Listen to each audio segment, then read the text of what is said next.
Hi everyone, my name is Brandon Creamy. I'm an associate consultant here with Custom Systems. Some focus areas and interests that I'm involved with are advanced warehousing, Power Platform, and AI agents. We wanted to bring you a video today that would cover the installation and configuration of an Android emulator for Windows. But before we get into that topic, I would imagine that you have a few questions, such as what is an emulator? How can you benefit from using one? What options are there when it comes to emulators, and what hardware requirements might they require? Emulation is essentially hardware or software that enables the computer system, called the host, to behave like another computer system called the guest. Emulators typically enable the host system to run software or peripheral devices designed for the guest system. In this case, we'll be running Android from within Windows. Now, several benefits that you get from doing this are the ability to quickly spin up virtual devices with different specs, screen sizes, or even Android versions. This can help with troubleshooting um, or any other problems that you may run into before you get into production. You're able to simulate what an user is seeing or experiencing without needing a physical device. It's easier to reset, clone, or snapshot than a physical device.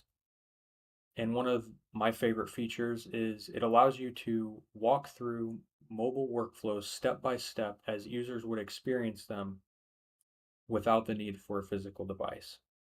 It also allows you to create stored operating procedures with relevant and accurate screenshots.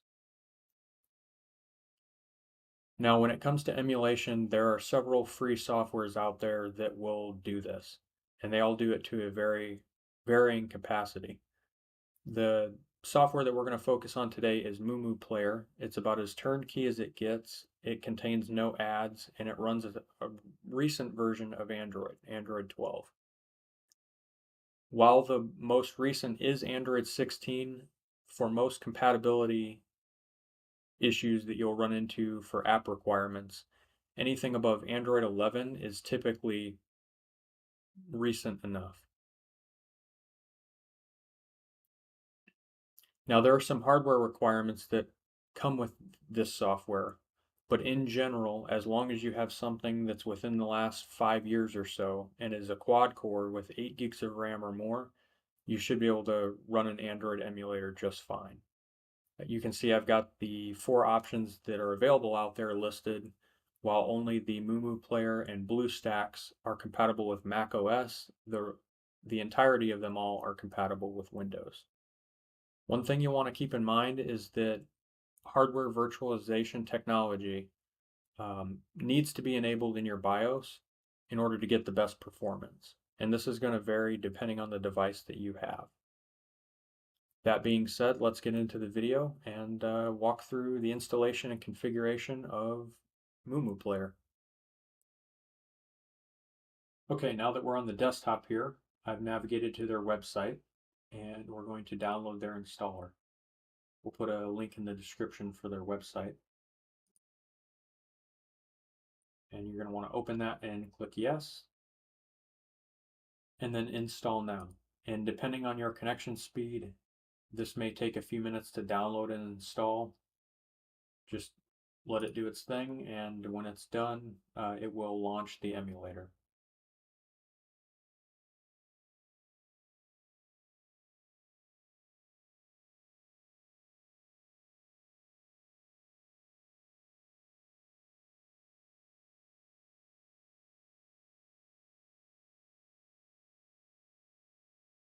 Okay, now that the emulator is installed, it will open, and you will see that you have an Android device by default. We have the ability to power this right now, but before we do that, I will walk into the device settings and go through some of the options that you may or may not want to change.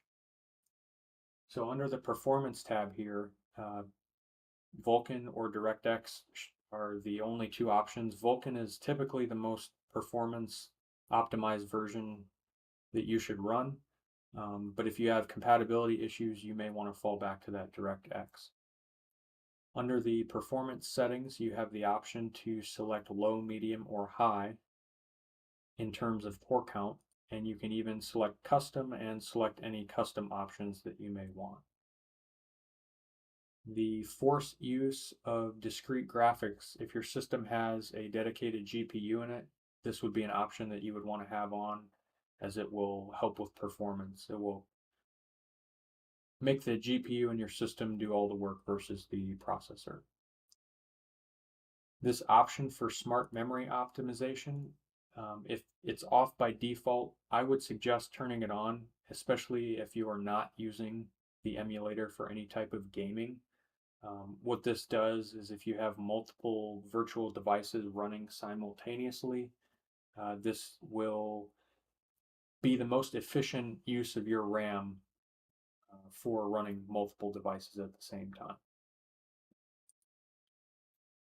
Under the Display tab, you have the options to select whether the emulator is as a phone, an ultra-wide, or even custom screen resolution. For now, we're going to leave it on tablet and the default of 1920 by 1080. You have some FPS options, frames per second. This just displays how fast the screen refresh rate of the emulator is. By default, 60 should be more than enough. There is also a multi-tab mode down here. What this does is when you have the emulator open and you attempt to run multiple apps, it will open up new tabs on the top left of the emulator for each program that you run.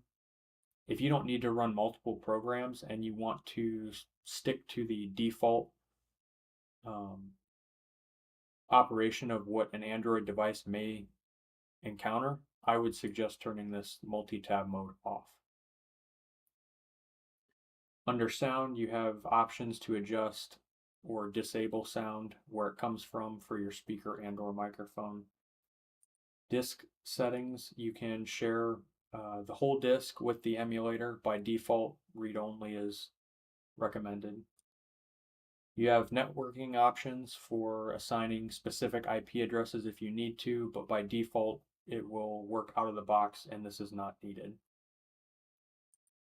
Under mobile, you have the option to change the brand of the phone or device, whether it's Asus, Huawei, or TCL.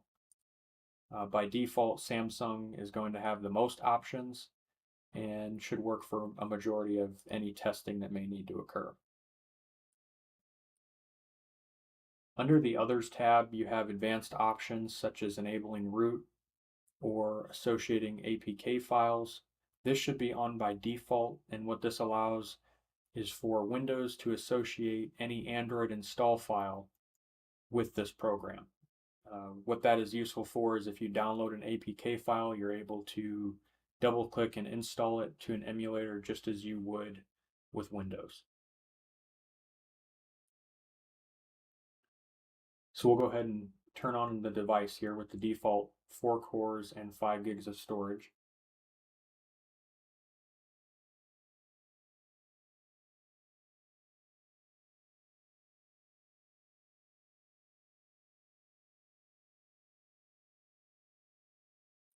Once your device is powered, you should see that it fairly resembles an Android device. It may look a little different, such as you don't have this navigation bottom bar down here as you would on a typical device.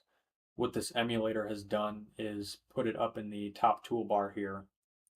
By default, if you open, for example, the file browser here, this would be your back button. If you click into the 3 dots here on the right hand side, you do have the ability to pin new items. So for this example, we will pin both the recents and the home button up in the toolbar. And what this will allow is when we open an app, we have the ability to hit the home button and go directly back to the home page. You do have the option to sign in with your Google account and download apps directly inside of the emulator. And you have the ability to share files between the device, the emulator, and your host system, whether that's Windows or Mac. By default, what this does is install a shared folder inside your PC's Documents folder. And what that does is allows you to transfer files between the two devices seamlessly. Now you'll notice that these folders here match the folders that are inside Windows. And if I were to go into my screenshots and create a new folder called Sample, when I navigate back to the emulator and go inside screenshots, you'll see that same folder. This is helpful for transferring pictures, files, videos between the devices, and they all use that same shared folder. Essentially, it's the SD card. It's the equivalent to what an SD card would be if you had a physical device.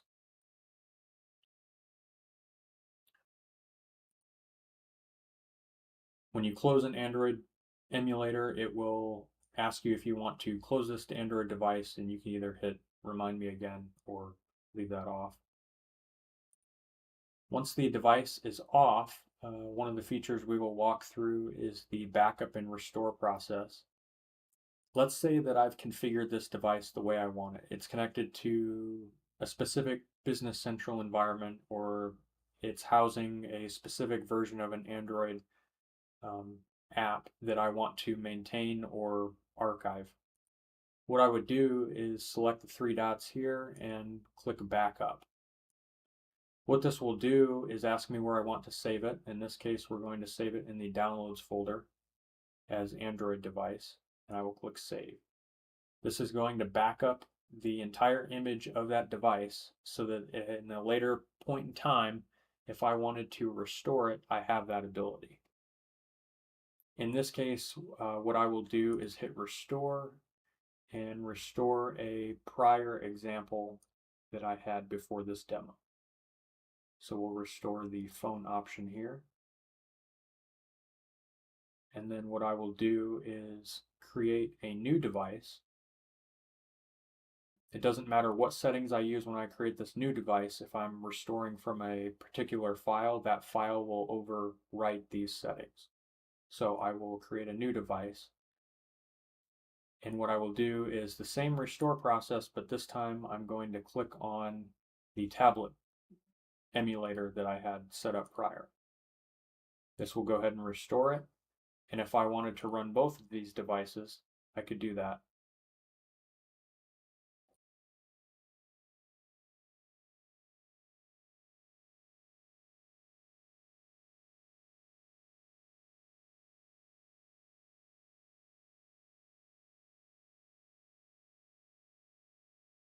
Now you'll notice that I've got Business Central installed as well as the warehouse management app from InsightWorks. We won't be going over that today, but in a later video we will cover how to install those, how to download them, and how to connect them to the environment.